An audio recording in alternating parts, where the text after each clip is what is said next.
নমস্কার বন্ধুরা, সুস্বাদে তোমাদের সবাইকে স্বাগত। আজ তোমাদের জন্য নিয়ে চলে এসেছি একদম বিয়েবাড়ির স্টাইলে বানানো পটল চিংড়ির রেসিপি। পটল চিংড়ির রেসিপিটা অনেকেই হয়তো জানেন, কিন্তু যারা প্রথমবারের জন্য এই রেসিপিটা ট্রাই করবেন তারা আজকের আমার এই ভিডিওটা দেখে সহজেই এই পটল চিংড়িটা বানিয়ে নিতে পারবেন। তাহলে রেসিপিটা শুরু করে দিই। তো পটল চিংড়ি বানানোর জন্য প্রথমে কড়ার মধ্যে বেশ কিছুটা সর্ষের তেল নিয়ে ভালো করে গরম করে নিলাম।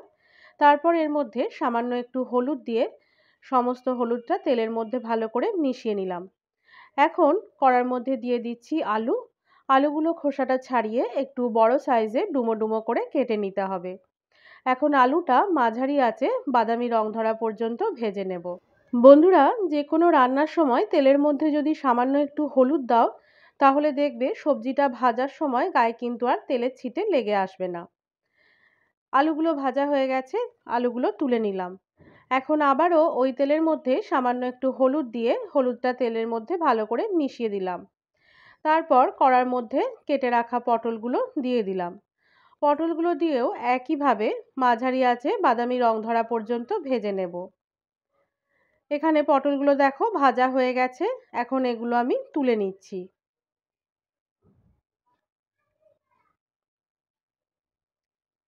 এবার ওই তেলের মধ্যে আমি চিংড়ি মাছগুলো দিয়ে দিলাম। চিংড়ি মাছগুলো সামান্য নুন আর হলুদ দিয়ে ম্যারিনেট করে রেখেছিলাম। এখন চিংড়ি মাছগুলোকেও বাদামি রং ধরা পর্যন্ত ভেজে নিতে হবে। তো চিংড়ি মাছগুলো মোটামুটি মিনিট 2-3 মতো ভেজে নিলেই দেখবে এরকম বাদামি রং ধরে যাচ্ছে। এই পর্যায়ে চিংড়ি মাছগুলোকে তুলে নিচ্ছি। বন্ধুরা, এর আগেও তোমাদের সাথে আমি পটলের মালাইকারি রেসিপি শেয়ার করেছি। রেসিপিটা শিখতে চাইলে লিংক আমি ডেসক্রিপশন বক্সে দিয়ে দিচ্ছি, তোমরা সেখানে চাইলে দেখে নিতে পারো। চিংড়ি মাছটা তোলার পর কড়ার মধ্যে আরও সামান্য একটু সর্ষের তেল দিয়ে দিলাম। তারপর এর মধ্যে গোটা জিরে, দারচিনি, এলাচ, লবঙ্গ, দুটো তেজপাতা আর দুটো শুকনো লঙ্কা ফোড়ন দিয়ে দিলাম। এই ফোড়নটা দিয়ে 15 থেকে 20 সেকেন্ড মতো নাড়াচাড়া করে নেব। এখন কড়ার মধ্যে দিয়ে দিচ্ছি পেঁয়াজ কুচি। পেঁয়াজটা দিয়ে পেঁয়াজটাও বাদামি রং ধরা পর্যন্ত ভেজে নেব। আর পেঁয়াজটা লম্বা করে কুচি করে নিতে হবে। পেঁয়াজটা ভাজা হয়ে গেলে এখন কড়ার মধ্যে দিয়ে দিলাম থেতো করে রাখা রসুন। রসুনটা দিয়েও মিনিট 2 মতো নাড়াচাড়া করে নেব। এটার কাঁচা গন্ধটা চলে যাওয়া পর্যন্ত নাড়াচাড়া করে নিতে হবে। এখন কড়ার মধ্যে দিয়ে দিচ্ছি টমেটোর পেস্ট। টমেটো পেস্টটা দিয়ে সমস্তটা ভালো করে কষে নেব। টমেটোটার সমস্ত জলটা শুকিয়ে আসা পর্যন্ত এটাকে কষে নিতে হবে।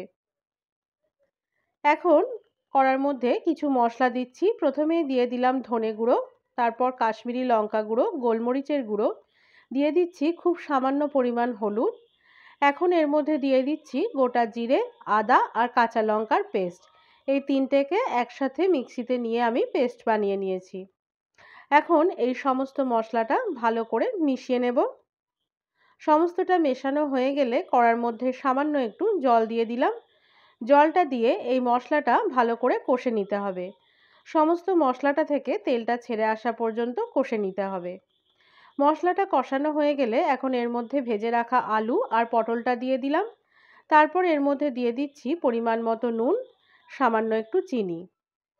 এই উপকরণগুলো দেওয়ার পর আবারও পটল আর মশলাটা মিশিয়ে আমি একত্রে মিনিট 2 মতো এটাকে কষিয়ে নেব। সমস্তটা ভালো করে কষানো হয়ে গেলে টমেটো পেস্ট আর মশলা পেস্টের যে বাটি ধোয়া জলগুলো আছে সেগুলো এর মধ্যে দিয়ে দিলাম। খুব বেশি জল কিন্তু দেওয়ার প্রয়োজন নেই। এখন সমস্তটা ভালো করে মিশিয়ে নিলাম।